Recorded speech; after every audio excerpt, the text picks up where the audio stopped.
you have a lifetime of your nervous system experiencing joy when you celebrate people. I mean, think about going to, for me, you know, well, you're a Boston guy, the Red Sox. You go to the Fenway Park and they score, you're like, yes! Naturally. High-fiving First each move you other, make. like, yes. First move. And so, literally, when you raise your hand like that, and it has been infused with so much celebration, your nervous system and your brain recognizes it, and you get what he calls a positive drip of dopamine, which either calms your brain and the stress, or it amplifies your mood to make you feel excited about what you're about to do. My gosh.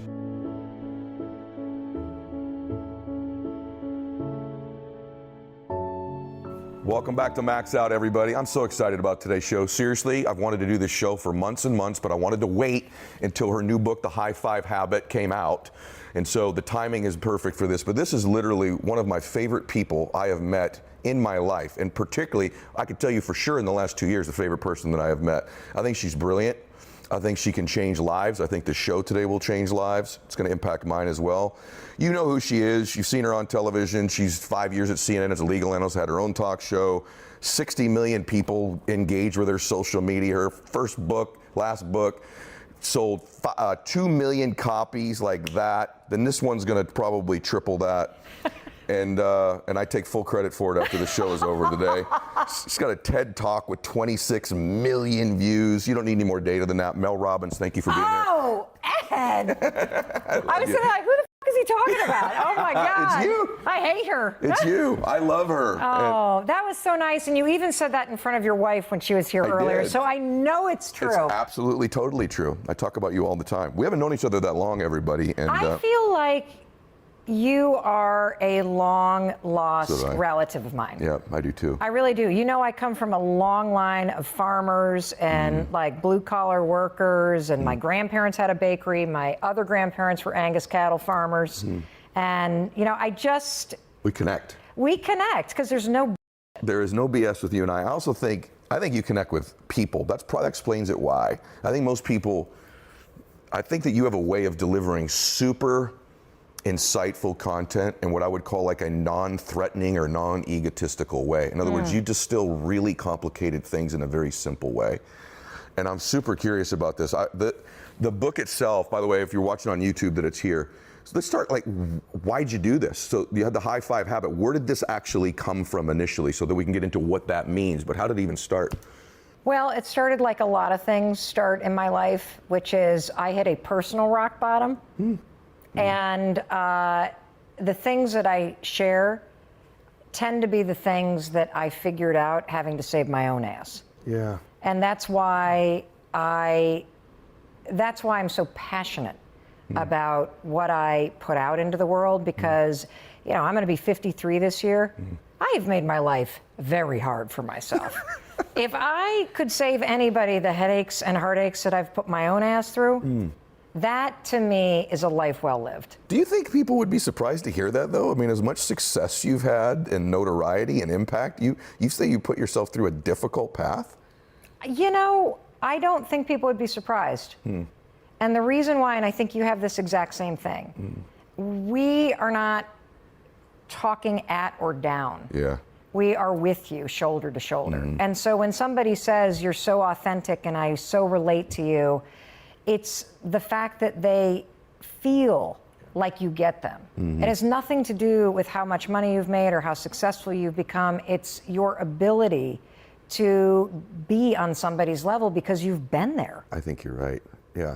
Well, you were there when this starts, so do you mind sharing like what was going on and then what did you do? Well, I'll share what the lawyers will allow me to share. How about that? Okay. And I'll share what our kids know, because there's stuff that, like, you know, if I were to say some of the things, they'd be like, what? Really, Mom? Yeah, exactly. And so, it's a moment that I think everybody can relate to. I mean, what was going on in my life is my dream job, which was to be a daytime talk show host, ended. Which you were great at. Thank you. The show failed. I mean, let's be honest. It got canceled. I got fired from my dream job. That's what happened. I could make some lovely story up, but that's if I'd been amazing, we'd be in season 2. And so I find myself fired from my dream job. I then abruptly get a book contract canceled, not because the publisher is a jerk, but because I have crazy dyslexia and ADHD. It is next to impossible for me to take what's in my noggin and get it on a piece of paper. And I was a year late in delivering a manuscript. You really? So I then get a contract canceled and I have to return money I've already spent. And then the pandemic is just in full swing, and speech after speech after speech after speech starts canceling. Right. We get 3 kids coming home, 2 from college, 1 from middle school. We all know what it was like to be with our kids in the early days. They were like caged animals going through grief and fear and anger and aiming it right at us, the parents. Yep. And I found myself one morning standing in my bathroom in my underwear. Okay. I was brushing my teeth. I hadn't even had a cup of coffee yet. I hadn't put on a bra.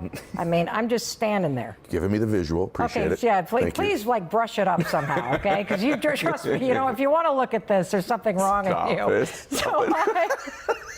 So I am standing there, and of course, I look at the mirror, and I immediately think, ugh, I have jowls that look like saddlebags on a pack mule going into the Grand Canyon. I've got stripes on my neck. One tit is hanging lower than the other. I got gray hair coming in. I look down, the dog still has to be walked. I haven't responded to Ed's text. I've got a Zoom meeting in 9 minutes. I literally, my mind is taking me down the drain. I feel the mood drop. Look, like you, I am one of the most successful motivational speakers in the world. It's so awesome. I didn't have a fucking thing to say to myself. Right, I've been there, yeah. Like, all I wanted to do is crawl on the couch with the dog and have a cup of coffee. I wanted to not have to deal with anything or deal with anybody or face the problems that I felt. I wanted the stress to disappear. And I didn't know what to say.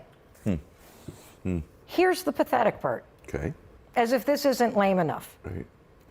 I literally, without thinking, raised my hand. I love this. And gave myself a high five in the mirror. I love this. And I could cry. Like, I just, my shoulders dropped. I kind of felt this like, okay, Yeah. pick your head up. Yeah. It's okay, you got this. And I went on with my day. Wow. That was it. In that moment, do you go, this is something? No. God, no. Not at I'm all. like, don't tell anybody what just happened. Like, that is lame. Oh my God. Yeah, like normally what I would do is on a stressful day, it's like, fuck it, cancel the Zoom call and make a Bloody Mary. I mean, it's like, you know. So 25 billion people are agreeing and connecting with you right now, obviously. But this is the truth. Yeah. Right? This is the truth. Yeah. Yeah. And so the next morning, this is the weird part. This is when things got weird. I woke up, I always wake up when the alarm rings, and then I make my bed. Largely so I don't crawl back into it, but also so that I have a beautiful place to come back to sleep, so that I practice simple discipline. Yep. And as I walked toward the bathroom, something weird happened. Okay. I started to anticipate seeing myself. Sort of like, you know, when you pull out of your driveway and you got a neighbor that waves to you? Yeah. I felt like I was about to see a friend. Interesting. Now, here's the crazy part. I have probably spent the last 40 years either criticizing the person I see in the mirror Really? or ignoring her. I And so I step into the bathroom, right? So I step in and there's your reflection.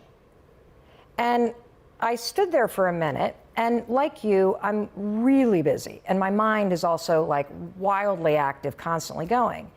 And when I stood there and stared at my reflection, knowing that I was about to high five myself, it was this moment of like intentional, just purposeful presence with myself. That's beautiful. Yeah.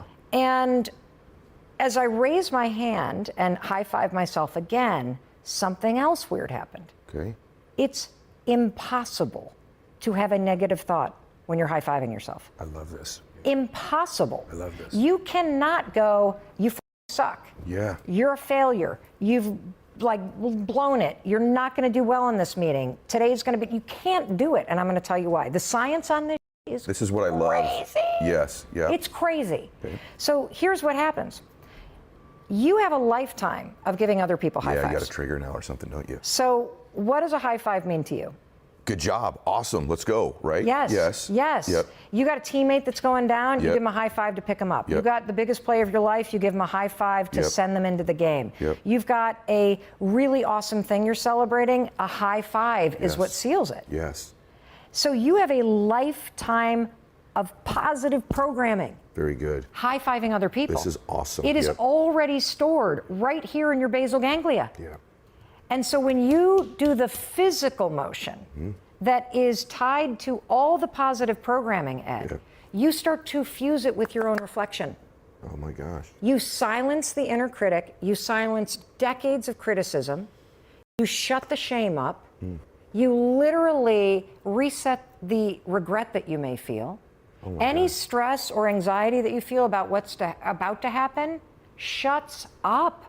And you cannot have negative thoughts This is really good. as your arm moves. Now, there's this whole field of psychology and neuroscience called neurobics. I didn't make the word up, but it's like neuroscience and aerobics. Okay. And the research shows that when you take an unexpected physical action, so, you know, we're used to high-fiving everybody else, but we're not used to high-fiving ourselves. So it's unexpected for your brain, so your prefrontal cortex engages. And you have a positive thought with it. You accelerate new neural pathway development. And so you're using the physical action that's unexpected, along with a lifetime of positive programming, to fundamentally rewire how you think about yourself. This is good. It's unbelievable. This is good. And so that's just the beginning. Can I say something about that? I want to just validate a few things. One, I want to tell you that I appreciate your vulnerability and sharing that you spent those 4 years either criticizing or being 40. invisible. 40. Okay, excuse me, 40. That's what I meant to say. 40 years. And I can tell you, because we get this both a lot, we're, you know, obviously people that pour energy in other people. I just want to tell you that that's true for me too, and I want my audience to know that. I do a lot of criticism of myself. I've done it all my life, but I've really moved that more into invisibility. I don't look at myself. I don't think about myself. I do that as well. So just from a male perspective, I don't have the right boob lower than the left and all that other stuff you're going through. If you lift on one side, you might. I probably actually, at this point, the way I've been eating, I definitely do. But typically, I would like to think I don't. But I want to say that, I want to second that. And then the other thing is the massive power of what you're describing, because you're engaging both parts of the brain here. You're engaging the frontal cortex of the brain because it's a new move, so your brain can't conserve energy. It's got to actually engage. But you're also engaging all the hardwiring you've had for years and years and years of having this trigger of this high five. This is brilliant at both times. So I don't want to interrupt you I'm on not it. even done, dude. Like, I've only just like scratched the surface on the science. Okay, so let's you're gonna freak the fuck out. Okay. Talk about max out. Yeah. You're going to freak max out on freak this. F out. Okay, so keep rolling on it, because you know me, I'm super Yes. fascinated by this. So simple move, out of nothing, high five. All of a sudden, you've stumbled into some of the best neuroscience in the world that proves that this is a game changer. Yeah. Okay. So now there's even more. So think about a moment when you go to high five somebody and you guys kind of like, you know, like you have a shitty high five, you right? miss it. Yeah, you Yeah. miss it. It's like Yeah. limp. Yeah. Ugh, Yeah. I hate that word. Me limp. too. Okay. Do it again. Right. Yeah. Do it again. Why? Because a high five requires both presence and intention. Shit. Yes, that's true. You're right. Yeah. You're right. And so standing there with yourself, there's new research right out of Harvard that proves that if you take just 1 minute of an intentional reflection about who you're going to be today, it changes your level of productivity. It changes how you show up as a leader. It changes your ability to impact people, and it changes your effectiveness. Simply a single minute of setting an intention about who you're going to be today. And so when you stand in front of that mirror and you don't ignore yourself like Ed and my husband do, or criticize yourself like 91% of women do on default, and you take a moment to intentionally be with yourself, and you think about the day ahead, even if you've got a lot of stressful stuff going on, especially actually if you have a lot of stressful stuff going on, and you then raise your hand and you begin your day with this high five to yourself, you are sealing that intention that you believe in yourself and that you got it. Very good. It's incredible. There's also, I was just with Dr. Daniel Amen, who I know you know too, who's one of the world's leading experts on the brain. Yeah. And we were talking about the high five habit.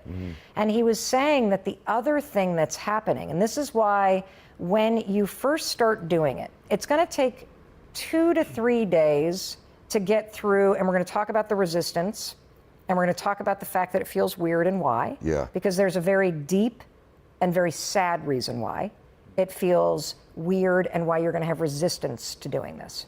But by about day 3, what's going to happen is pretty crazy. You're either going to feel a major surge and boost in your mood, or you are going to have a very just kind of unnerving sense of calm. And the reason why is you have a lifetime of your nervous system experiencing joy when you celebrate people. I mean, think about going to, for me, you know, well, you're a Boston guy, the Red Sox. You go to the Fenway Park and they score, you're like, yes! Naturally. High-fiving First each move other. you make. Like, yes. First move. And so, literally, when you raise your hand like that, and it has been infused with so much celebration, your nervous system and your brain recognizes it, and you get what he calls a positive drip of dopamine, which either calms your brain and the stress, or it amplifies your mood to make you feel excited about what you're about to do. My gosh. Isn't this incredible? It is incredible. Yeah, it is incredible. So are you suggesting, and we're going to go to the resistance in a minute, I'm just thinking through all the applications. The other thing is almost anything good happens in my life, especially anyone that ever played a sport, you bam, I am high-fiving anywhere I can get it and spread it. And it is a way of acknowledging yourself, but also acknowledging the other person. It's a massive state change. It's so, I love the fact that I introed you this way, not knowing we were going to talk about this, that you can take incredibly complicated things and distill them down to the most simple action you could take. This is the best example ever of that, because there's all this neuroscience behind all of it. You're like, look in the mirror and high five, right? So yeah, which sounds like, oh, please. it actually doesn't now, though. Like, we're 10 minutes in here and it's brilliant, right? So it doesn't sound that way to me now. So I want to go back. Physically, you're saying that what you're suggesting we all do, recommending, which I will begin to do immediately, is that upon waking, is there a time that you believe that this is applicable? It's a good question. I personally think how you set your day up is how it ends up, and all the research also shows that when your mood in your morning impacts productivity all day. For sure. So when you do small things to boost your mood, it has a documented impact on your ability to focus, to be productive, to believe in yourself. And so I personally would recommend that you habit stack it, that you pair it with something that you always do in the morning in the bathroom. So whether that's brushing your teeth, or whether it's flossing or shaving or whatever you might do, before or after, just before you leave that bathroom, you have to high-five yourself in the mirror. Okay. And so the simple rule is don't ever leave a bathroom without high-fiving yourself in the mirror. Send yourself back into the game of life, having your own back. Okay. Can I ask you about that? Yeah.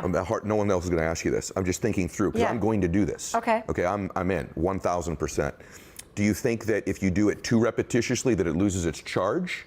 Or do you believe that if you do it more repetitiously that it actually gains a pattern with you that as a deeper trigger? Excellent question. I'm realizing that I do the high five right before I leave the bathroom. So it's the last thing I do. Okay. It's always after I brush my teeth. Okay.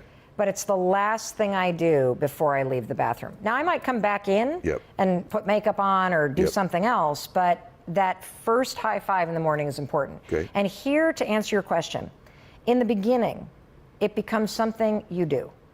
It becomes a practice that you're adding to your morning routine. Over time, it becomes part of who you are. Yeah. Because here's the killer thing. Oh my God, I'm not even done explaining all the research. Okay. Because we've got to get into motivation. We've got to get into what research says about celebration, empowerment, support. We got to get into what the studies about the NBA teams say about high fives and championship teams. Like, I got so much to unpack here. It's incredible.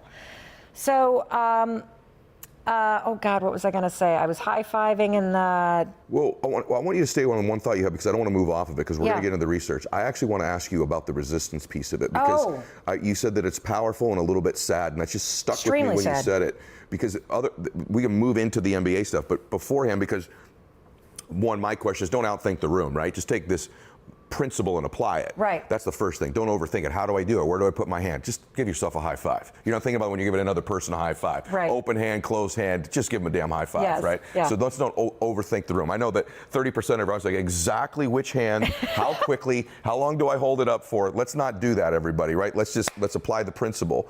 And the second thing is, though, what is the resistance? Why is there a resistance? This is so sad. Yeah. Okay. So there's two kind of buckets that it falls into. Okay. And the one bucket is that you believe you only deserve it if you've achieved something. Yeah. I haven't done anything worthy of a high five. I don't get a high five unless I hit the number on the scale, or I have that number in the bank account, or I land the job, or I find the person, or I do the thing. And by withholding celebration, support, empowerment, and encouragement from yourself, you're making it not only harder, I would say next to impossible, to make those things that you want a reality. Very good. The other reason why people feel a resistance, and this is also incredibly sad, is that your default in your mind is that you are not worthy of it. Yes. Yeah. That you have failed, or you're damaged, or you've been abused, or you have so much evidence stacked up about why you do not deserve to be celebrated. Yeah. That you actively withhold it from yourself. Yep. Which is a metaphor for other parts of your life.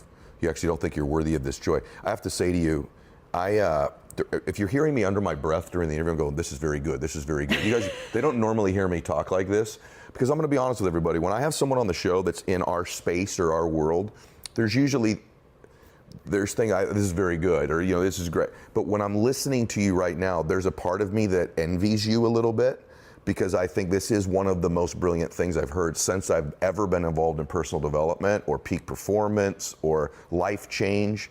And so I'm just going,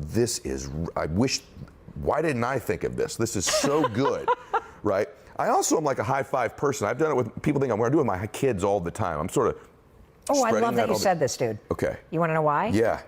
Because we're all good at giving everybody else a high five. So everybody thinks they're extra good at it, but everybody's actually good at doing it. They just they won't give themselves one because they're not worthy. Or nobody's ever taught you how. Yeah. Like, we all know we're supposed to validate ourselves and love ourselves and accept ourselves. How the f do you do it? Yeah. What are you doing actually to physically do that? Yes. Yeah. Yes. And so the thing is that we're amazing at cheering for our favorite sports teams and downloading albums and planning birthday parties and doing extra work for colleagues who are stressed out and visiting people that are sick.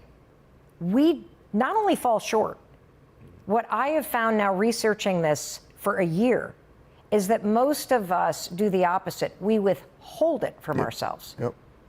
Yep. I do. Yeah, I do too. I do the two things you said.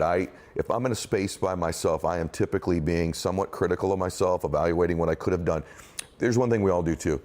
I could have done this better. That's actually self-criticism. I used to think, no, I'm growing. I'm evaluating myself. I'm self-aware. Nah, it's usually criticism. Yeah. It's usually criticism. And then because I avoid that guy, I do the invisible thing. I've literally gotten ready in front of hundreds of mirrors in my life and really never looked at myself. Really never looked at the man looking back at me. Like, I wonder sometimes, I've looked at myself so little, I don't know if everybody can relate to this. I don't know if I would recognize me in a crowd if I were there. And that's a pretty sad thing to admit as somebody who's, probably impacted a few people in their life positively, right? Like, I pay so little attention to me and give myself so little of just this gift. For me, I'm thinking about this in the morning. For sure, I'm going to do it. I'm also thinking about before I go out and give a talk somewhere, just be able to find myself in a bathroom, just give myself the gift of it. Yeah. This is a gift you can give yourself. Exactly. That is so simple. That do you know why your mind is popping off? Yeah. Because you actually understand so much about the brain. Yeah. Like I can see like your I am. neurons firing as you're connecting the dots and being like, this actually reshapes your RES. Correct. Like this is like something that is a tool. Yeah. Like one of the other things that I think that you're gonna really, really love about this is that I wanna tell you about 2 other studies. Okay. Okay, because your audience, my audience, really into peak performance, into achieving goals, and I think when you're somebody that's driven like you and I are, you already said it. We have a negativity bias because we're so driven that we've developed a voice that's really hard on us. We don't see the 100 things that went right today. We see the one frickin' thing that didn't work. Absolutely. And then we look at that and we call that, of course it's one of the reasons why we're successful. But I'm here to tell you, it's also why you're not as joyous as you could be as you're having this success. Yes. Because you are focused on the that's wrong instead of having micro celebrations and moments of joy and drip dopamine, as Dr. Amen says, throughout the day as you're seeing the things that are going right. Yep. I think the robbing of that of yourself will eventually cause a frying and burnout. If you continue to take actions and get no dopamine hits for doing any of them, at one point you just reach the conclusion that it's not as worth doing as it used to be. Yeah. And this is one way to give yourself that hit. My brain is firing thinking about all the applications of this. Yeah. So give me another study. You're going to say another study. So there's 2 really cool studies that I know you're going to love. Okay. So, and this goes into the power, the motivational power of encouragement, support, and celebration. Okay. Because I think the myth of like tough love and being hard on yourself is a motivational force. It's I know it is. based on the research, it doesn't work. Even if you look at Goggins, what does he do when he is really up against the wall, right? He's got that cookie jar thing. That's right. That's a positive memory. It's a positive memory. That's right. Yep. So even that is in the form of encouragement. Yep. And so here's the study with the NBA teams. They took a look at NBA teams in a couple across various seasons.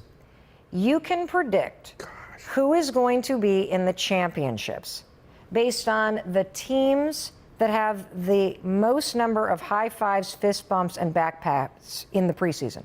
In the preseason? Because they build trust and partnership. And you can also predict who's going to rank the worst. Based on the fewest? Yes, because those players are selfish and in for themselves. And so there is a partnership and a trust that this builds. And what I'm here to tell you is you do this every morning, you will build partnership and trust with yourself. I love it. You are the most important person in your life. Your relationship with yourself is the foundation of every single relationship that you have. You better start fucking paying attention to it and looking yourself in the eyes. And if you continue to do this, you are a man with an enormous heart and soul. Thank you. You will, I don't even see myself physically. I'm in touch with the being that's in this like skin sack. Seriously. Were you prior to this? I don't think so. I think I was so busy and sort of dysregulated in my nervous system. And, you know, my success was born out of, at least in this chapter of my life, another rock bottom moment where we were on the verge of losing absolutely everything. And I know that you've been there too, facing bankruptcy. I was drinking myself into the ground. Chris and I were fighting like crazy. While I have fixed things on the outside, I never actually knew how to connect with myself on the inside. I absolutely was chasing all those things outside, the likes, the validation, the external achievement stuff, in order to prove that I was worthy of love. The high five habit, and that's just the beginning. I mean, this high five in the mirror is just a Trojan horse. I mean, the whole book is about small habits based in science that teach you how to fulfill your own needs emotionally and how to support, encourage, and empower yourself through the ups and downs in life. How to flip jealousy, for example, into inspiration. How to go from a really low mindset into what I call a high five attitude when you feel insecure or people pleasing. And so the high five in the mirror is the beginning of. I want to go to this jealousy into inspiration thing, but I want to say something to you first. I'm loving this, by the way. we better be careful because we're going to go 5 hours, and I know neither one of us can. I want to so badly. I've realized a few things about myself.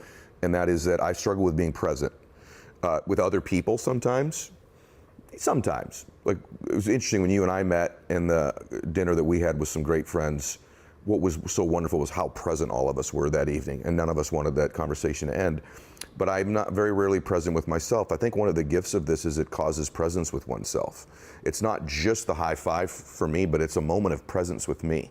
And so I just want to acknowledge some of you that all have that. The second thing you said that I really connect with, we're so similar, is that for me, this idea of validating or earning love or bliss or these conditional things wired into me as a kid. I got more attention and significance when I achieved something. So that's true for the vast majority of people that are wired like you and I are.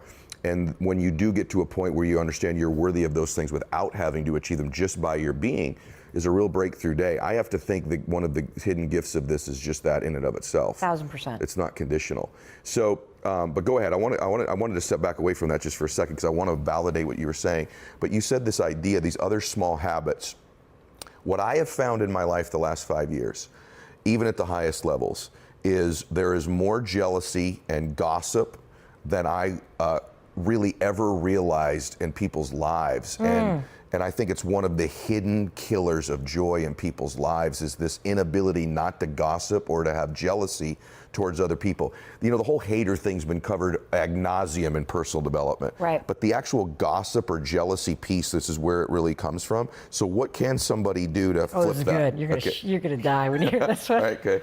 Okay. Well, gossiping, I like that. What's that quote that small minds talk about people and big minds talk about ideas? Yes, that's it. So, like, one rule that will make you a better person, and it's hard to do. It is hard to do. Is to try, at least with your family and your friends, only talk about the people who are in the room. Like, and so if somebody starts talking about somebody else, and it's one thing to talk about somebody out of concern or just sort of that reporting in that family members tend to do about one another. Yeah. When it strays into that judgment, and we all know when it's there. Yeah. Like, just say, hey, you know, why don't we just, they're not here. Right. Why don't we just give them the benefit of the doubt and let's just talk about the people that are here. I don't see you guys enough. Yeah. Let's not waste our time talking about them. Great advice. Like, it's just a great way without like kind of me with somebody to just like direct it back. Great advice. Move it away. So that's one way that I have tried to curb gossiping in my own life. But here's the coolest thing about jealousy. Okay. Embrace it. Let me tell you why. Okay. You are only jealous of the things you authentically want. So, for example, for a long time in my life, when we were struggling financially, I was super jealous of anybody that had a big house or was putting on an addition, and I didn't know what to do with my jealousy, so it would consume me. I tell the story in this book of going into a friend's brand new, house at a time in our life where Chris's restaurants were failing and I was unemployed and we were like profoundly in debt. It nearly made me self-combust in this woman's kitchen, okay? And how did I deal with my jealousy? Because I didn't know what it was. We get in the car, and what do you think I did for my poor husband? Why aren't you more successful? I should have married somebody in finance like she did. Why are we in this situation? Like, you just like aim it at people, right? Because you don't know what to do with it. Yep. My jealousy was not about a house. When I finally started to unpack it, it was about my ambition.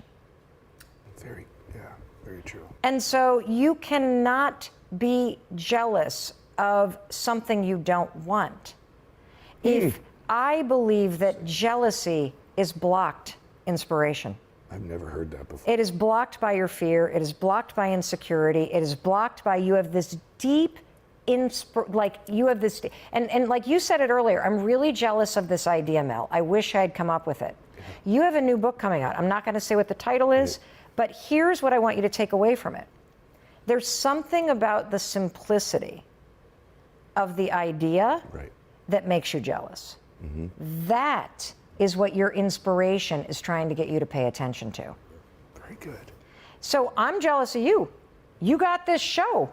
You have the discipline to do it all the time. You're translating it into a podcast. I've been sitting on my ass talking about doing a podcast for 4 years.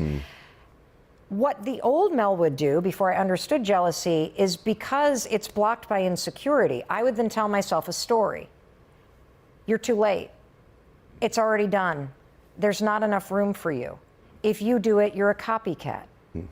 All of that just blocks what you really want. Really true. Pay attention to your jealousy and stop and unpack it. What really is it about that person? Is it their marriage? Is it the way that they're being treated? Is it how they take care of themselves? What is it about financial freedom and anybody that has it that makes you feel jealous? Really get to the core of what feels right for you and then get to work on it.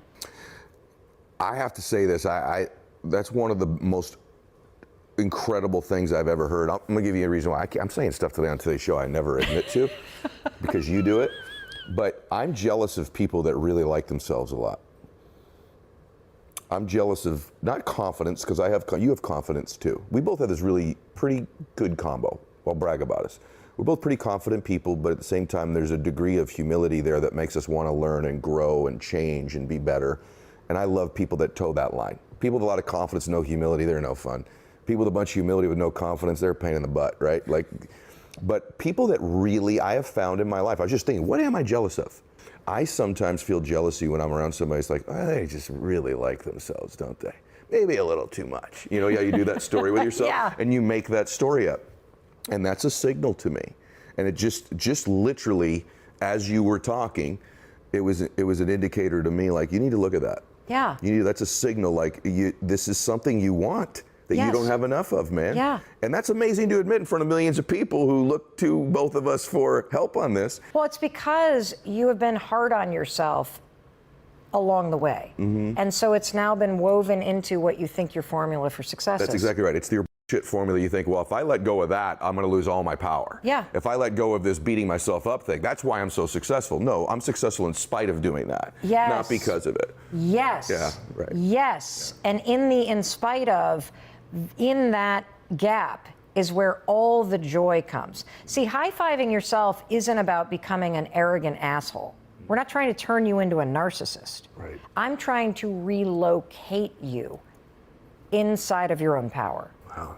I am trying to get you to understand that if you want to feel validated, if you want to feel supported in life, stop looking outside of yourself and give it to yourself. This is being, the greatest form of confidence is just being comfortable in your own skin. Yep. That's it. And that means being able to sit with yourself. On the mornings that you wake up and you are facing a terrifying health diagnosis, or somebody that you love is in trouble, or you've got the hardest conversation of your life in front of you. You're about to say, I don't love you anymore. Or you're about to say, I quit. Or you're about to say whatever. In those moments, being able to be with yourself and to look yourself in the eye and to really get, this is hard. And you know what? You're still going to do it. And I got you. I love this. We're at the end of the show, by the way. We're going to talk about a challenge that you can participate in to kind of take you through this and make it something that becomes a part of your formula, part of your pattern that you do, that we're going to talk about towards the end, that I'm really, really excited about, that we get a chance to participate in, that I'm going to participate in myself. But you said that a lot of the things, it's fascinating to me, a couple million people read the 5-second rule, right? And I think probably 3 or 4 times that will end up reading the High Five Habit. By the way, I don't think I need to say this to everybody, you need to get the book. But I think probably everyone's already concluded that, 10 minutes into this, you can just feel that this is something groundbreaking. This is not just another book on, hey, think better. This is, most personal development books are, and there's nothing wrong with it, are just some other little version of Think and Grow Rich. There's some delineation of it all the way back. This is next level stuff, and it's next level because in our world today, simple things win. Complexity is the enemy of execution. So those very complex things changing in you as you do this very simple thing, you can execute it very easily and very regularly starting right now. That's what makes this so brilliant. But you also, when you wrote the 5-second rule, that was born out of what we're describing too, another one of these times. And my audience probably knows, but I think it would be an unbelievable gift for us to have the High Five Habit with a little bit of the 5-second rule today, just to give them a little bit of magic. So and let's do that. You got it. I'm going to tell you the 5-second rule. And when we're done, remind me to tell you the story about the reticular activity system, the RAS in the brain, and my metaphor of doing laundry. Okay, you are in my go zone for sure. I know you are. You have all people on the planet.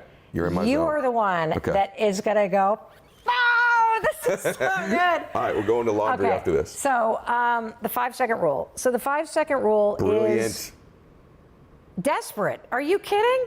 It is brilliant, but the story is desperate. It's 2008. We're in the middle of the housing crisis. My husband has followed his dream and gone into the restaurant business, opening up a string of little pizza restaurants with his best friend. We were new entrepreneurs, so of course, when location number one was great, what do? Complete idiots. We cash out our 401ks, our kids' college savings. We get a home equity line because that's free money. We cash out the credit cards. We ask friends and family to invest. We go all in.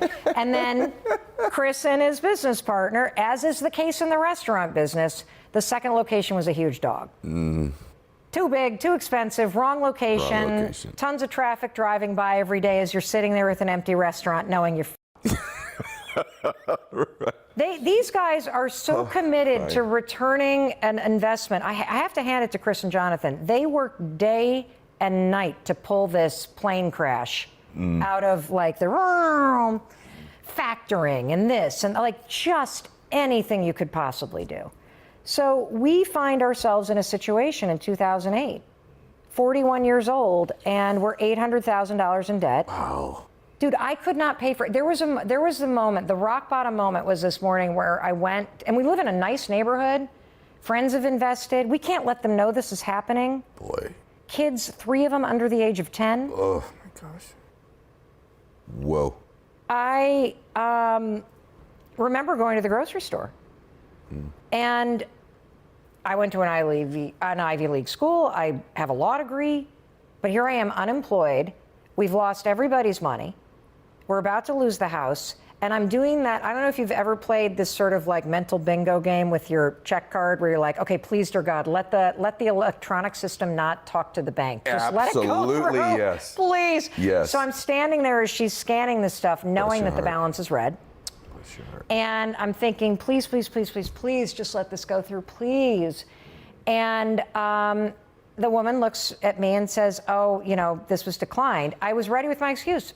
I would always cock my head and go, well, that's weird, because it just worked at the gas station, which was a complete lie. I've done and this. then I'd be like, okay, kids, let's go to the car and get my other card. And we would walk out of there and leave the stuff, and I'd get in the car and drive away. Oh, my gosh.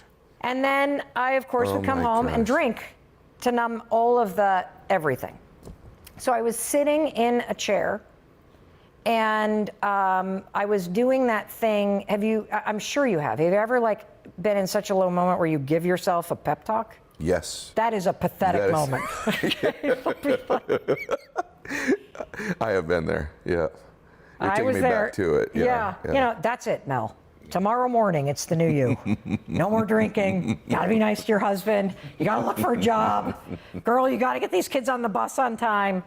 And by God, woman, when that alarm rings, you have got to get out of bed. You cannot lay there like a human pot roast marinating in fear. You cannot hit the snooze button 4 times. You have got to get up and get the day started. And then, honest to God, what happened is a rocket ship launched across a television screen. It was probably the 4 Manhattans that gave me this idea. Say, are we it's really sure? stupid, And Such I a great thought, storyteller. that's it. Tomorrow morning, when the alarm rings, you got to launch yourself out of bed. If you move fast enough, Mel, you will beat the anxiety. You won't be in the bed when the anxiety hits. So the next morning, and this is the power of the 5-second rule. Now keep in mind, I didn't know any of this at the time. A lot like the high five habit. It was this super simplistic moment that changed everything. And what changed everything for me was the very next morning. It was a Tuesday in February outside of Boston, Massachusetts. I'm familiar with that location. And the alarm rings.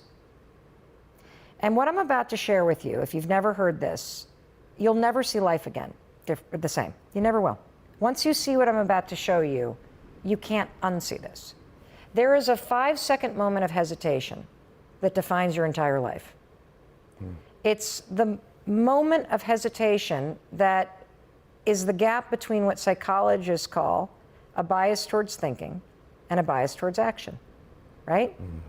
The moment you have an impulse to move, to say something, to do something, you'll start hesitating as you think about it. If you don't physically move within those 5 seconds, your basal ganglia takes over. and you drift into a bias toward thinking. If you can manage what you think and do in that 5-second window, you know the secret to changing any habit, any behavior, any thought pattern. Now, I didn't know that then. All I knew is I had thought of this dumb thing while I was drunk, and now it's February in Massachusetts, and it's dark and it's freezing. The alarm goes off.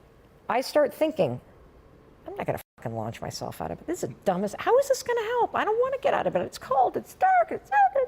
I start reaching for the snooze button, and then I go 5, 4, 3, 2, 1. And I stand up, and I'm like, that's weird. Oh my gosh. I go on with my day.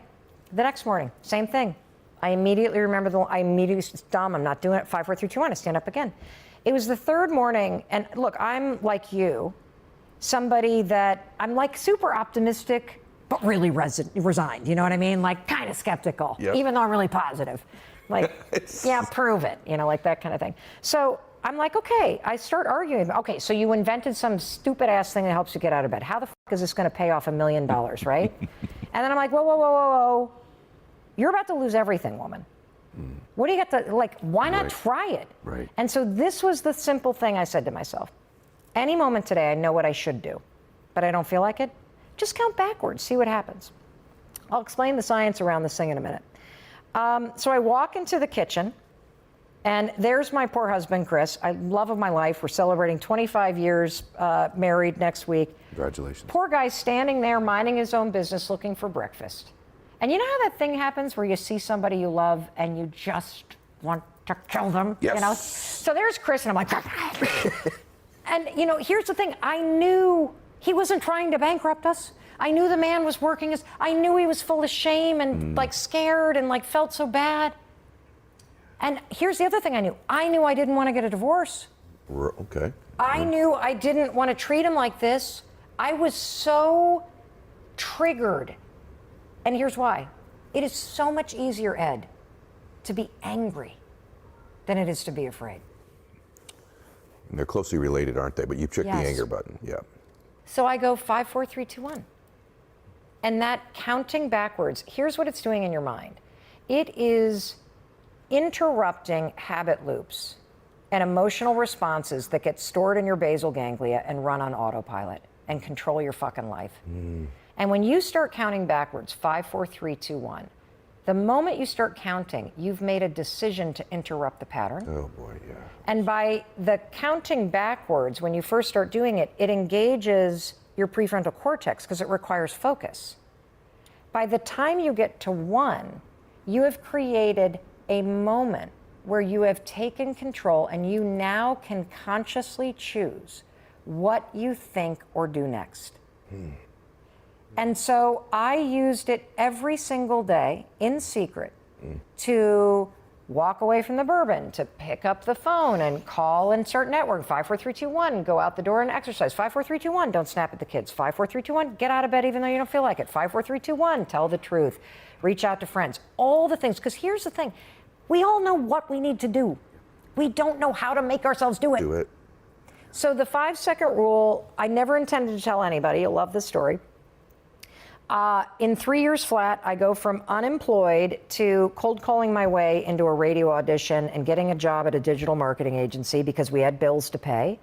And I end up with this little Saturday morning show that ends up doing really, really well in Boston, WTKK. And then it gets picked up by Cox Media, and I end up winning an award called the Gracie Award.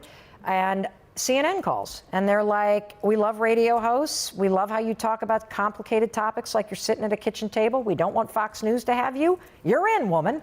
And so I became a legal and social commentator paid by CNN. Incredible. So my life is turning around. Chris and Jonathan are working day and night to get the business. They end up opening more units, and like, so that gets turned around. Our marriage gets better.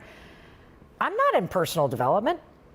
We still have liens on our house. Like, we're still like trying to figure it out. This is 2011. And somebody calls and is like, hey, your college roommate said you've changed your jobs a lot. Would you ever come give a talk about it at this thing called TEDx? I'm like, I've never given a speech before, but okay. I used to be a criminal defense attorney. I thought I can do this. Wow. This was the first TEDx conference, so there was no real like major protocol, right? Okay. So I show up with my 20-minute speech and no prep. No prep. If you watch my TEDx talk, I watched it. You will see me having a 21-minute long panic attack on stage. If you look closely, I have a chest rash that comes on from anxiety. Okay. I'm darting all over the place. I forgot how to end that speech. Yeah, that's what happens when you're really nervous. You forget the end. Yep. And so I pause at the very end, because that was not about the 5-second rule. And I look out into the audience and I go, oh, there's this thing I do. I call it the 5-second rule. The moment you have an instinct to move, come on, you got to move in 5 seconds or your brain will kill the instinct to move. I was so disassociated, Ed, I gave out my email address on stage. And then I left. And I went back to my life at CNN and back to working hard with Chris to claw our way out of debt and prove our marriage and pay our bills. And like, I'm not kidding. We got the liens off our house just like 3 years ago. No. And so a year goes by. So it's now 2012. People start messaging me on Facebook about the speech. And I'm like, oh, were you in San Francisco? They're like, no, I saw it online. I'm like, it's online? I didn't even know. My gosh. It gets 1 million views within a year. People start to now, 2013, ask me to come talk. I have no formal speech. I'm not even really talking about the 5-second rule all that much. Okay. I'm sort of mentioning it in this speech. It's starting to spread. I'm now up at night with a bottle of wine answering emails from people in India and, like Bali and the UK about, I've lost 100 pounds with this count backwards thing. Why is this working? And because I work at CNN, I can email somebody like Dr. Amen and say, why is it working? Yeah, can I interview you about this little brain hack? Wow. Is this not incredible? That is incredible. There is I didn't know this. other explanation other than the universe or God said, this is something that needs to get out into the world, and this chick is the one who's going to do it. Unbelievable. Because I'll tell you what, it takes some very big balls to stand on a stage with 20,000 people and convince an arena full of people that you can change your life by counting backwards from 5. I know, it's so simple. And believe it with every fiber of my being. And so I now understand the science, but more than that, I have the real life stories of literally hundreds of thousands of people. And we know of 111 people who have not committed suicide because they have counted backwards. We know of veterans that are retraining their reaction to triggers associated with PTSD. Obviously, it does not regulate a dysregulated nervous system.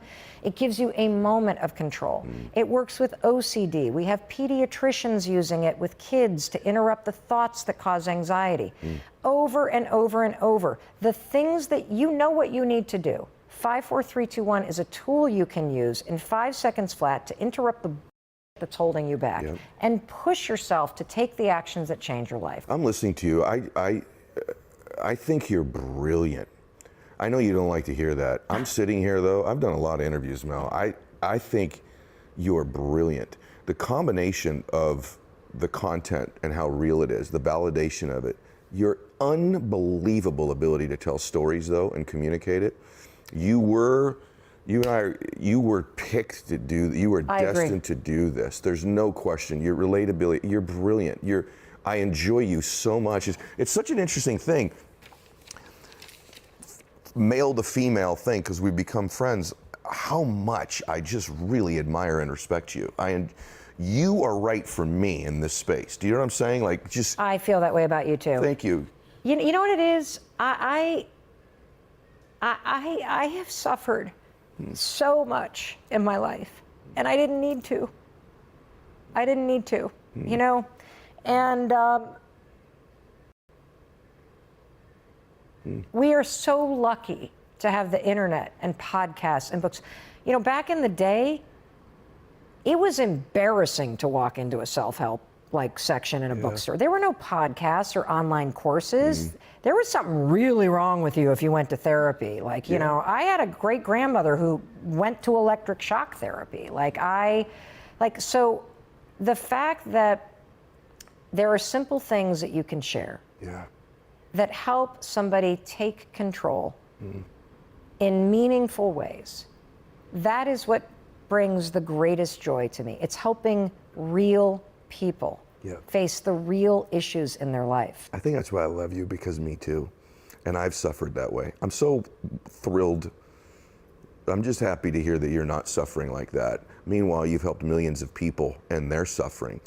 And I'm just emotional like you are, just listening to you. Imagine everybody, if you took this podcast or YouTube, whatever you're doing with it today, and you went back through and you combined both of these strategies. You end up getting the high five habit and learning all the micro habits that are in there as well. But you combine this 5-second rule. The 5-second rule for me, I learned about way before I knew Mel. And for me, it wasn't always just even things that I should do that I wasn't doing. It was things I shouldn't do that I stopped doing. So for me in my life, the 5-second rule, when you have the ability to be pretty verbally influential, that works both ways, right? Totally. And so for me, it was counting backwards and not saying that sentence the way I was going to say it. Because I did a lot of damage to myself, my businesses, my friendships, my relationships by not implementing the 5-second rule in my life. And so it changed my life far before I knew you. So a couple things. And by the way, there's so many people also that just relate layered in this story is this woman who's created this incredible life, this incredible influence, born out of suffering, born out of a little bit too much to drink one night, and bam, here we are. The next one's one of the worst days, and you walk into the bathroom and a high five in the mirror. It's just incredible. That should inspire so many of you listening to this, that you think, well, I'll really get to my real life once I'm out of this low part of my life. No, maybe this is the beginning of the great part of your life. Oh, it actually is. You don't build your inner strength when you're winning. It's like steel. It's forged in fire. Forged in fire. Like in your lowest moments, that's where you're gaining the wisdom that you need and the resilience that you need. And the other thing that I am so fucking passionate about, because I see my daughter beating herself up where she is. To this day, my husband still struggles with shaking off that sense of failure because the restaurant didn't deliver the returns that he wanted to. And, we're talking 6 years later. Yeah. And, I have a totally different story, which is, are you me? Without that, we wouldn't have the 5 times. Like, dude, high five, like, woo. Don't you see how all these dots connect? Yeah. But it's personal. Like, I can't teach my husband or my daughter how to see themselves differently. Yeah. They have to do it for themselves. Your face changed when you just said that, by the way. That's how important that is to you. Oh, yeah. They are the most. There you go. It makes me sad. Yeah. Like, we all have somebody that we love very deeply. And it doesn't matter what you say to them. And one of the hopes that I have for the high five habit and for the tools in this book is that it gives you the things that you need in order to hit the reset in terms of how you see yourself. Because if you continue to beat yourself up over what happened, you will never feel the encouragement and the support you need and the worthiness that you need to create what's next. What's next? Yeah. And we all have had the experience of standing in the present moment and looking back, right? And going, oh, I see how the dots of my life brought me here. What I love about this new tool of high-fiving your own reflection is what it's been doing for me at a very spiritual level, is it's helped me stand in the present moment and have faith that this dot is connecting to something amazing that hasn't happened yet. And as long as I have my own back, I'm going to be okay. I love it. What if you could live, which she just said, you guys, what if you could live knowing that the dots are connecting right now? And if you actually knew that, there are dots connecting for you right now if you have your own back. And I believe that, and I know that. If, in fact, you do too. If you look back at every single chapter of your life, no matter what chapter it was, the dots connected. They're connecting right now. And that gives us a comfort that we can move forward, that there is going to be change, that this story you're telling yourself doesn't need to be the story that happens in the future. Okay, laundry. Oh, you're going to love this. Okay, I got it, because this is up my alley, big time. So we both love the RES, this live network that's constantly changing in your brain and showing you either what you want or what you don't want. And you and I are both huge advocates of this fact that it's true. Your mind is designed to help you. Absolutely. If you know how to train it.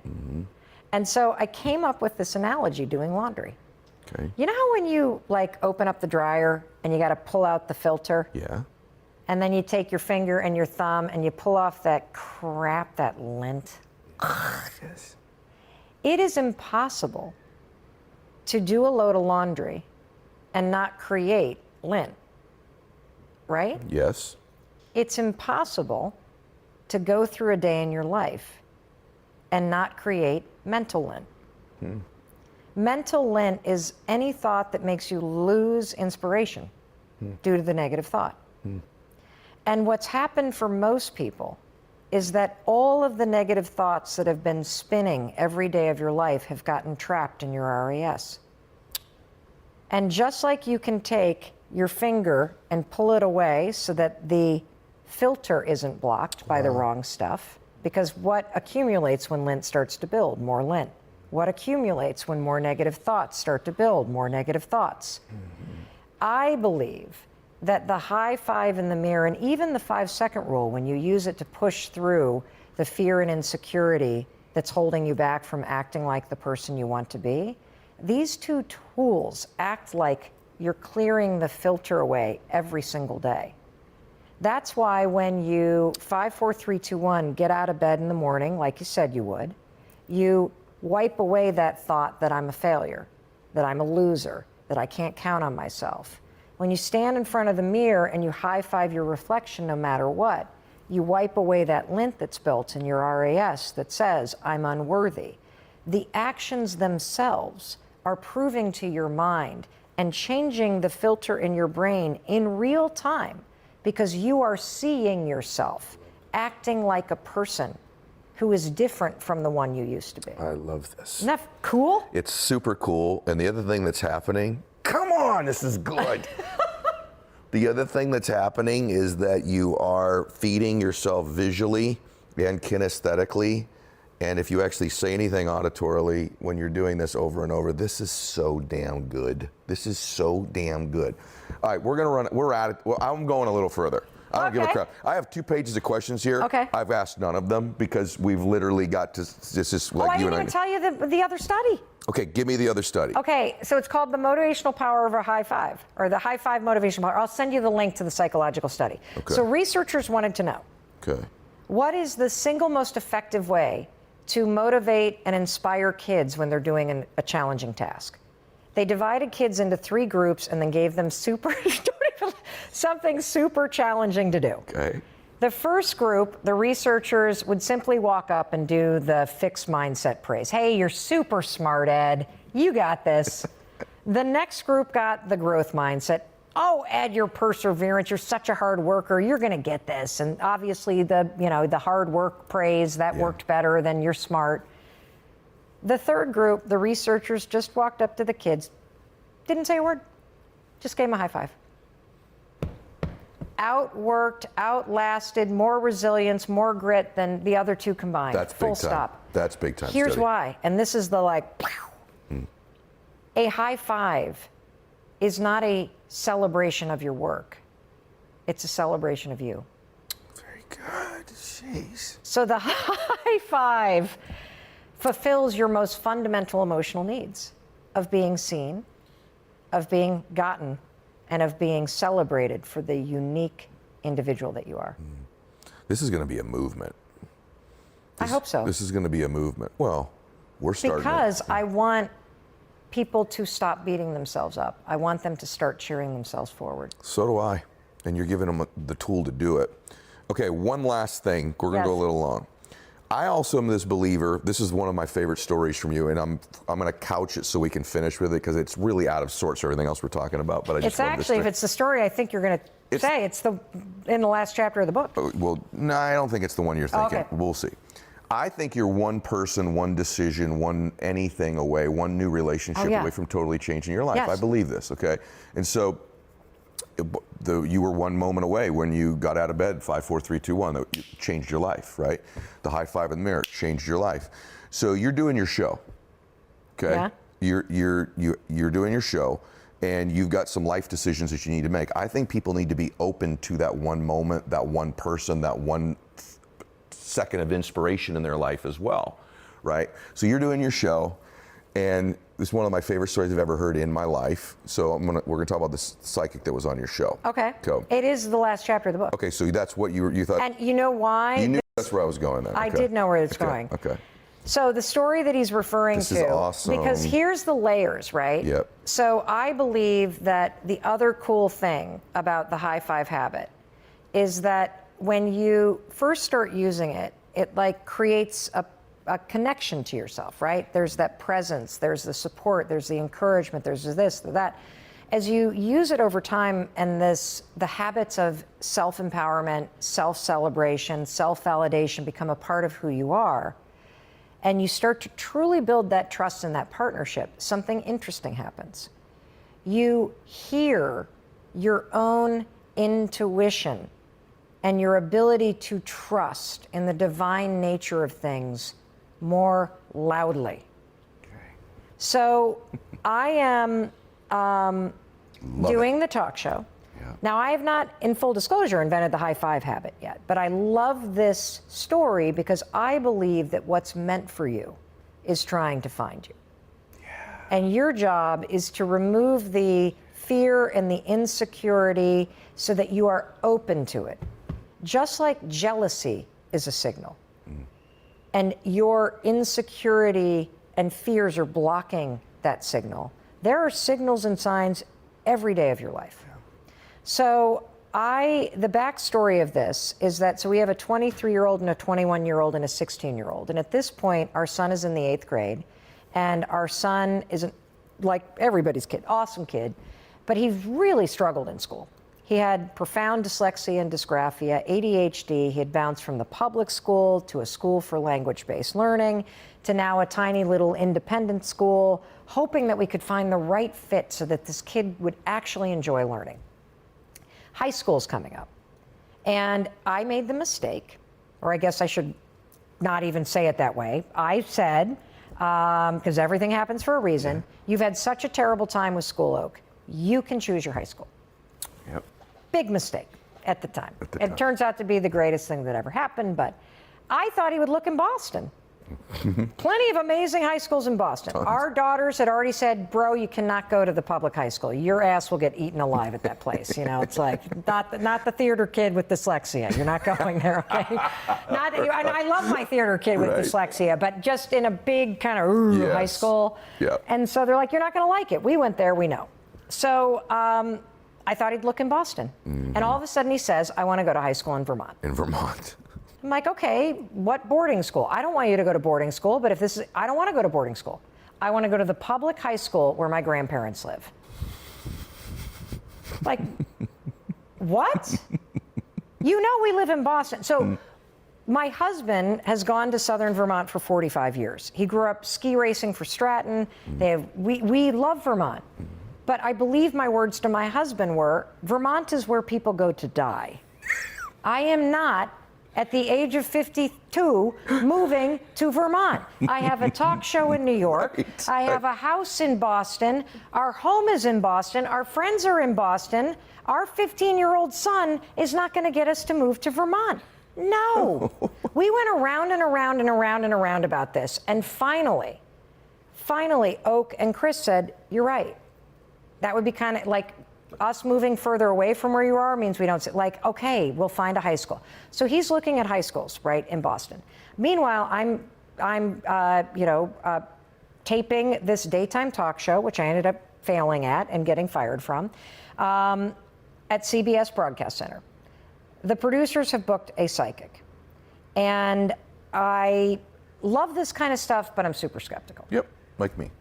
She comes on, and, you know, the truth of the matter is, there's no way she had an audience list. Because the dirty little secret about daytime talk is, unless you're Ellen or something that's wildly successful, you are trying to get church groups and homeless people to show up. Like you like whoever has a pulse can sit in the audience. So we don't even know who's sitting there, right?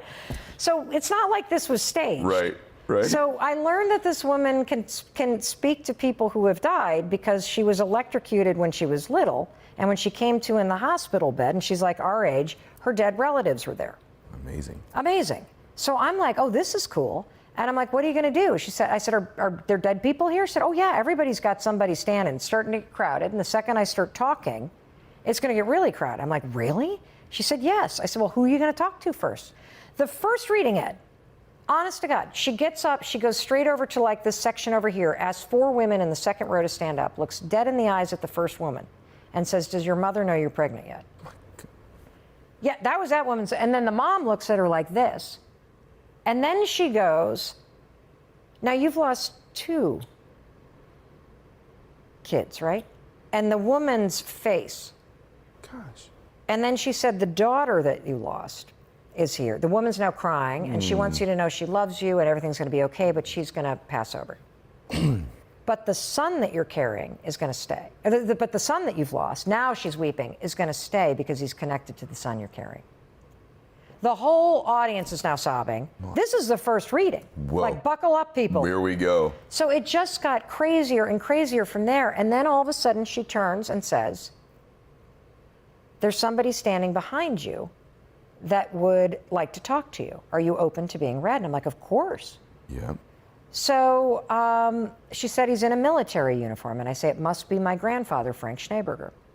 And she said, he was in the Navy. And she said, no, this is a pilot in the Air Force. And I'm like, a pilot in the Air Force?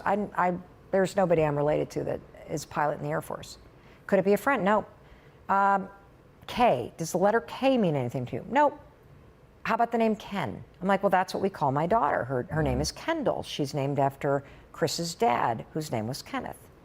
And she said, I think it's Ken, Chris's dad. And I said, you're wrong. Ken was an advertising executive. He was not in the military. In fact, I think I said, if Ken had been in the military, I would know. You said that. And she said, he's getting agitated. I think he wants you to verify this. So meanwhile, Chris's dad had died of esophageal cancer like 11 years ago. So they get Chris on the phone in the control room, and I can hear in that little earpiece, Yes. Mel, we got Chris on the phone. Your father-in-law, Ken, was in the Air Force Reserves in college. His dream was to be a pilot. And he found out on the pilot's exam that he was colorblind. Gosh. Something you can't Google. Impossible. And something that I didn't know. Impossible. Come on. So now I'm like levitating on my Yeah. own show. And so she said, he's come here because he has a lot of grandkids, but your son is very special to him. And he's come here with a message about your son. And I'm like, oh my God, what's wrong, right? Yeah, What is he gonna say? And she said, I don't quite understand what it is. I don't know if it's about a nickname or a group of friends, but there's something going on with a school. Come on. And you don't like it. He's here to tell you, you have to trust your son on this one. I am like, are you shitting me? My dead father-in-law has come back from the grave with an ungoogleable fact to prove that he's here to tell me that I gotta move to Vermont? You're moving to Vermont. Yeah. So I wrap the taping, Ed. Unreal. I get on the phone with Chris. Unreal. And I said, I'm not gonna argue with your dead father. We got to give it a go. Let's at least go. We'll rent a house. You guys can be up there. I'll be down here. I'll go back home to Boston. We'll figure it out. Like, we got to do it. And he goes, Mel, you're not going to believe this. I said, what? He said, a year ago, my mom, who's been living alone in this house that she built with her husband, Ken, alone, up on a mountain for like 11 years. She wrote to somebody a year ago about this townhouse that's in a little kind of 60-plus community that all her girlfriends live in the little town in Vermont that we're in. And apparently the dude wrote back a couple days ago, and my mom has put an offer on the place. She called me yesterday, asked me if you and I wanted to buy the house that she and Dad built. I told her no, and I told her we were staying in Boston. And I paused and said, tell her yes, we'll buy the house, we'll move to Vermont. A week later, COVID hit. The show was canceled. The world turns upside down. We had signed a contract to buy the house in Vermont. Wow. And my whole life changed. Unbelievable. So you never know where these dots are coming from that are lining up. Everything's a lesson. Life is the greatest school you'll ever attend. Yeah, but the openness to following the dots when they're laid out there, what you said, being open to that and not blocking Well, hold on a second. it. Okay. The dots were there for 6 months. The universe had to bring a sledgehammer. Had to give you a psychic sometimes reading you're from the open. dead. Sometimes. The lesson, though, you're teaching us is you don't need the sledgehammer or the psychic in your life like you needed, like I've needed in my life too. I actually have a better story that you're going to like even better. Okay, give me it. Okay, this is also in the book. Okay. So this is a story about remaining open. Okay. This is a story about giving yourself permission to want something. Okay. Not somebody else's spouse. Let's just start there, okay? It's like saying you don't want the money that's in a bank that you're going to rob. We're talking about things aligned with your values that are legal, okay? Of course. But most, like with the high five habit, the other thing about this resistance is so many people are unhappy because you won't even give yourself permission to have the things you desire. Absolutely. You actively argue against it. True. So one thing about a high five attitude is flipping resignation into possibility, right? So in 1989, I was a senior at Dartmouth College in New Hampshire, another state I know you love. I love. And my parents were in town. I grew up in Western Michigan. They'd come out to visit, and we went over to the mill at Simon Pierce, right? Yep. Which I know you also know. I do. So we go over to the mill in Simon Pierce in Quechee, Vermont, and we walk into the restaurant. And I have this experience I'd never had before in my life. There's this painting on the wall that is about the size of a door. And for whatever reason, I see this painting and I am immediately pulled towards it. And I have an experience, Ed, where the noise of the restaurant disappears and I am literally standing in the painting. Wow. The grass is blowing. It's a big Vermont landscape with trees running down the center and mountains behind it and a blue sky. And I'm like in it. Okay. And then all of a sudden I come to and I'm back in the restaurant and I'm like, someday I am going to own this painting. And I lean forward and I see the price and it's like $3,000 and I'm like, not today. Not today. And I go back to the table. Now here's the interesting thing about how things are meant to you. Remember how I said you're only jealous of things that you actually want? Yeah. You're also only drawn toward things that are meant for you. My parents didn't notice the painting. Right. I did. Yeah. Now there's something called, and I know you know this too, the Zeigarnik effect. Yep. When something is important to you, the Zeigarnik effect takes place, your RAS shifts in real time, and your mind makes a mental note that this is important. Yep. It stores this thing in the back of your subconscious. Yep. This happens in positive ways, like with the painting, and negative ways, like with trauma, right? Things you can't forget. And this is why I say your dreams will either haunt you or they will pull you toward them. You don't have a choice about that. If you don't work on the things that you're drawn toward, it will haunt your ass for the rest of your life. Yep. So I never forgot about that painting, ever. If somebody ever said Vermont, I thought about the painting. If somebody said something about a painting, I thought about the painting. If somebody handed me a cocktail glass and it was hand blown, I thought about the painting. So I meet Chris. We're planning a trip to go up to his family's place in Vermont for the first time. I'm like, oh my gosh, we got to go to Simon Pierce. So this is probably like 7 years later. Okay. So we drive up to Simon Pierce. I can feel with every fiber of my being what this painting felt like. We walk right into the mill, and there is a painting by the same artist, Gail Shepard. And I'm like, it's here, I know it's here. We go all around the mill, looking at all the paintings, because they rep her, and it's not there. And here's the interesting thing. Chris was more disappointed than I was. And I've thought a lot about this moment, and the reason why I wasn't disappointed is because I was open to the possibility that it could be mine. Yeah. So the fact that it wasn't there didn't end the possibility. Right. Yeah. And so a few more years passed by. I turned to Chris, I'm like, that's okay. It'd be weird if it were here.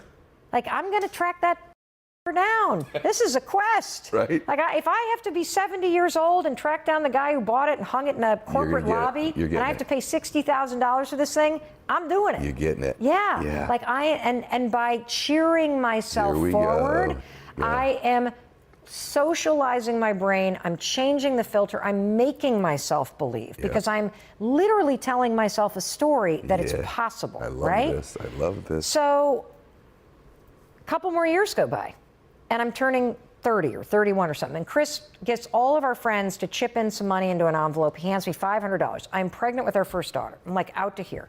Buy anything you want. I should have bought a crib or like stools for a new house or something. Right. But for whatever reason, all I can think of is this painting. Money, whatever I want, equals painting. Okay. So I pick up the phone, I call Simon Pierce. I want to buy a Gail Shepherd piece. What's your budget? He's like, pause, right? And he's like, tell you what, I'll send you some Polaroids of the smaller ones. And I go, okay, burn, right? You know? Right. And then I'm like, by the way, there's this one painting. I couldn't remember the name of it, but I could describe it. Stand of trees, blowing field, mountains, blue sky. And he pauses, he goes, oh, well, that was before my time. But you know who would remember it is Gail.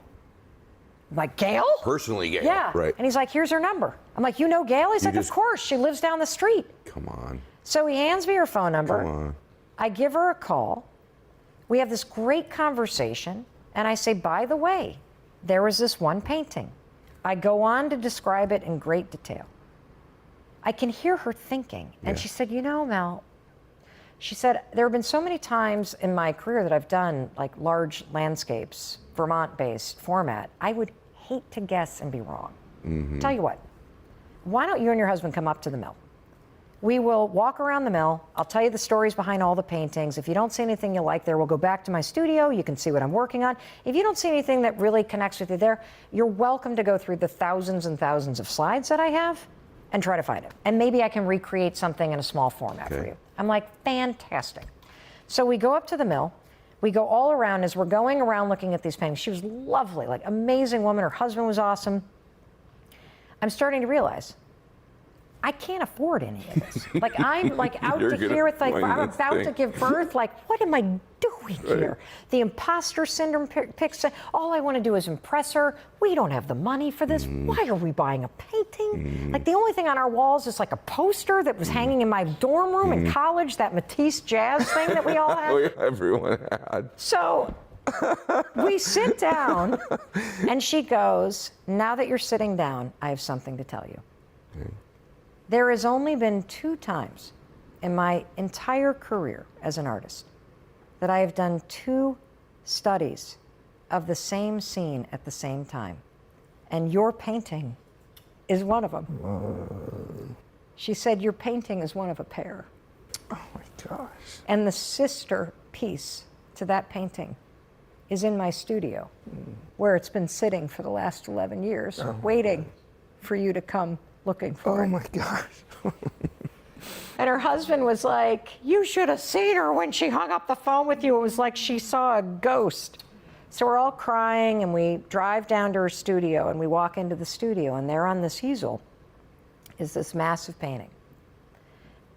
And I'll tell you, Ed, it was the most exquisite moment of my life. Oh my gosh.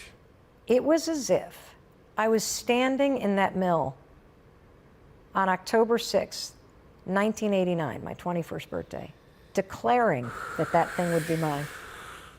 And 10 years later, standing before it, knowing I couldn't fucking afford it.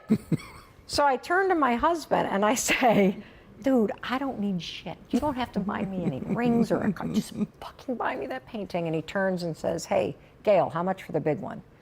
And she says, Mel can have it for $500. Because clearly when I was making it for her. So it now hangs in my kitchen, and it is a visual reminder every single day that your mind is designed to help you. Your job is to tell it what you want and to remain open to the possibility of having it. That's incredible. Usually you don't make me cry on my show. Usually they don't get me crying on my show. That's incredible. You're incredible. This has been incredible. I love you. I love you. I really do. I just think you're amazing. I think you're amazing too. We were definitely meant to meet. I know. You got me today, girl. You got me. All right, we're going to help everybody here at the end. Yes. First off, thank you for today. And for me, thank you. Thank you. I'm glad millions of people probably will get a chance to listen in on our conversation. But this was for me today, so thank you. Will you do me a favor? Yeah. Will you work on being kinder to yourself? I certainly will. I know we'll hold each other accountable for that. You're ahead of me on that journey now. I absolutely will be. Yeah. I give you my word on that. Thank you. Today helped me with it. Today helped me with it, for sure. Let's help a bunch of people, too. So there's a high five challenge. Yes. We're going to put it in the show notes. We'll put links, all that stuff. Great, but tell us a little bit. Yeah, So, I wanted to make it easy to start this thing, because it does feel a little dumb when you do it alone. Okay. So we're going to get 5 million people to wake up 5 mornings in a row and start their day with a high five in the mirror and see what happens. Awesome. And you just click the link. All you need is a name and an email address. No credit and that's card, it. nothing. Absolutely nothing. No, it's totally free. Yep.